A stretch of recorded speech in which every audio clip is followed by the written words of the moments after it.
What's up, guys? Hi, my name is Sandy. I'm the dietitian over at Beartooth Billings Clinic in Red Lodge. Today I'm going to show you guys how to make a DIY chai spice blend. All right, so here we have our ingredients for our DIY chai spice. We're going to do 6 teaspoons of ginger, 2 teaspoons of cloves, 4 teaspoons of cinnamon. I don't have an allspice, but it would be 2 teaspoons of allspice. I'm just gonna take this mulling spice and use the powder in the bottom. We're gonna do 2 of nutmeg, 2 teaspoons of nutmeg, 2 teaspoons of cardamom, and then I'm also gonna throw in 1/4 of a teaspoon of black pepper for some heat. Hey guys, so we're gonna blend up this DIY chai spice mix. We're gonna do 6 teaspoons of ginger,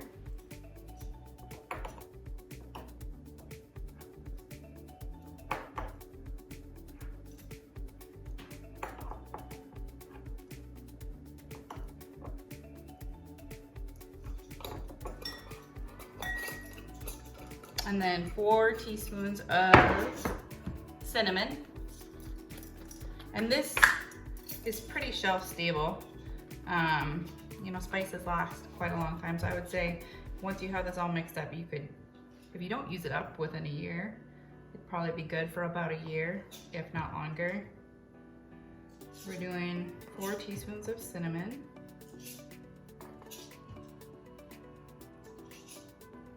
And we're gonna do 2 teaspoons of clove.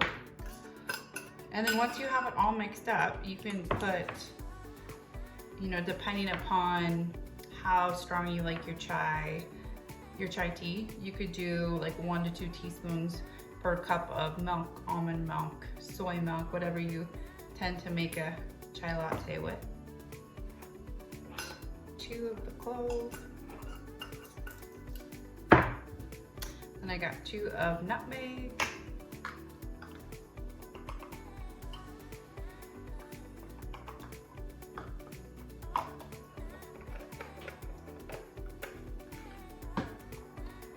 Two teaspoons of cardamom.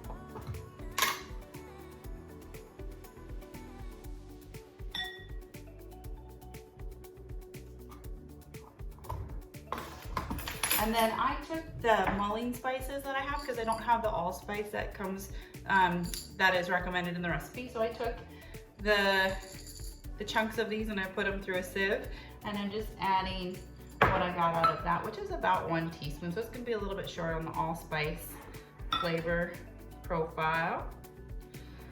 And then I'm also going to do about 1/4 of a teaspoon of pepper for a little extra heat. Some other things that you could add to this would be like turmeric. That might taste really good. Maybe like 1/4 to 1/8 of a teaspoon. When I'm telling people how to work with new spices, I always say you can always add more. So always starting small with 1/8 to 1/4 teaspoon and adding more depending upon your flavor profile that you prefer.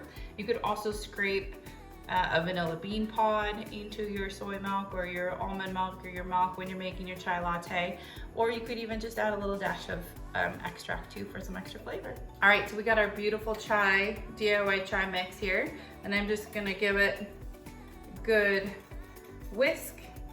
You know, a whisk spoon works too to get it all good and mixed up. It smells delicious. I always say that chai tea smells and tastes like Christmas to me.